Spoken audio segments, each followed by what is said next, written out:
My name is Tom Weeder, and regarding the language for the ballot proposal, I wouldn't vote for that ballot proposal if I could, because I don't think that sort of thing belongs in the charter. It would be better for the council to decide about the disposition of that property. Having said that, I think the explanatory language that you propose or you've agreed to put on this is absolutely outrageous.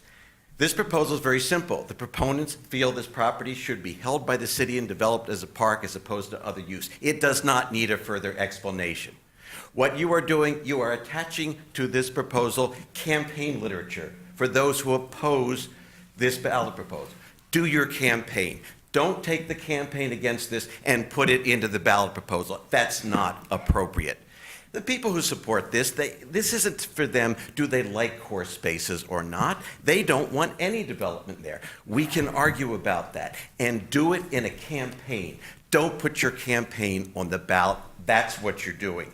Now, one of the things is, it is not an honest presentation. You say, if this proposal closes, what if it doesn't? What if core spaces can't go forward? What if the suit against the city to invalidate the contract on the basis it was never approved by 8 votes, what if that's successful? So you're going to have a ballot proposal that talks about all these things that will happen from the core spaces proposal, which is then dead.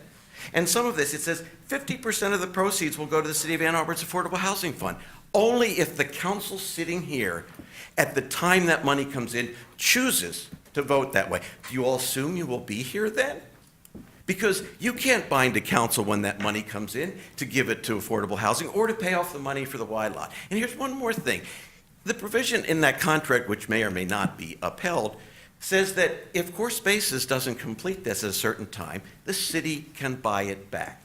And the city could spend whatever the market value is then and take it back and do whatever it wants with it. You could put a city facility there, put no money into affordable housing. The notion that you can tell the public this is what is going to happen to that money is false. You don't know what will happen to that money because you don't know if any of you will be sitting here to make the decision when it happens. This is not a factual, fair, and honest presentation of the circumstances of this ballot proposal. And I certainly hope, and I have a good suspicion, that this will not be allowed. But as someone who used to be proud to say he was an Ann Arbor Democrat, I am appalled to see the dishonesty of this and attempt to manipulate the electoral process to suit the wishes of the current council's policies. Thank you. Thank you.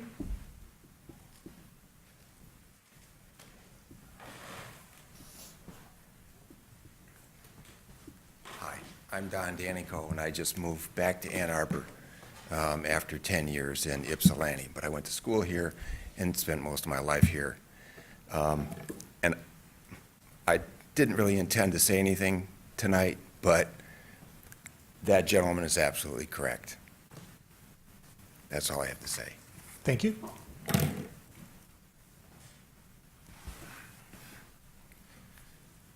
It's amazing what's happened this evening, the live television, the public record of what happened tonight. Again, I spoke about 2 weeks ago here that I hadn't spoken many, many years. And I came here to invite you all to the parade. But the biggest thing that happened this evening was the absurdity or surrealism of y'all talking about voter input and citizen input and that, and you're amending one of the fundamental things, the ability to petition the government. Petition.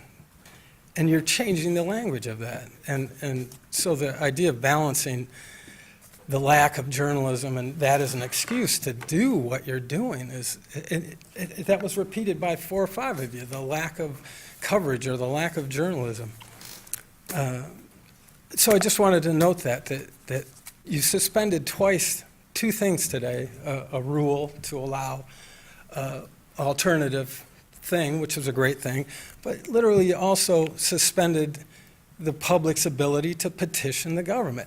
What number would it take, that 5,000 representatives that spent their time and effort misrepresenting themselves or representing themselves for you to take their initiative and change the name of it, change the course of it? It's absurd. I was inviting a comedian to come tonight because the last time I was here, I figured, oh, you need a little levity. So I was going to book a comedian for 3 minutes to make you laugh. So I came up with a joke that tonight, 5 of you became monarchs. The rest of you have graduated from pupa to expose yourself as gypsy moths. And you're chewing on the leaves of that tree behind you, but you will not affect the root of that tree.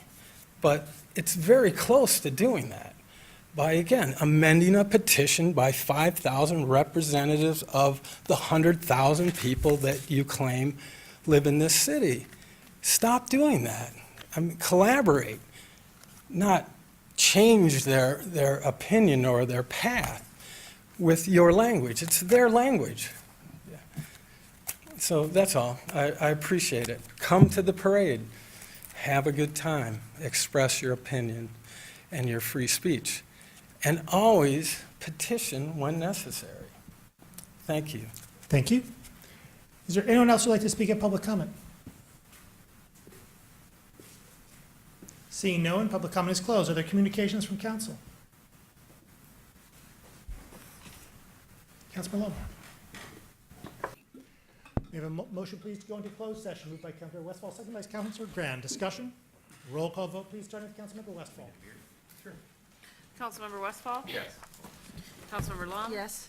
Councilmember Grand? Yes. Councilmember Ackerman? Yes. Mayor Taylor? Yes. Councilmember Eaton? Yes. Councilmember Crapo? Yes. Councilmember Rapowski? Yes. Councilmember Smith? Yes. Councilmember Kalasapathy? Councilmember Bannister? Yes. Motion carries. We are in closed session.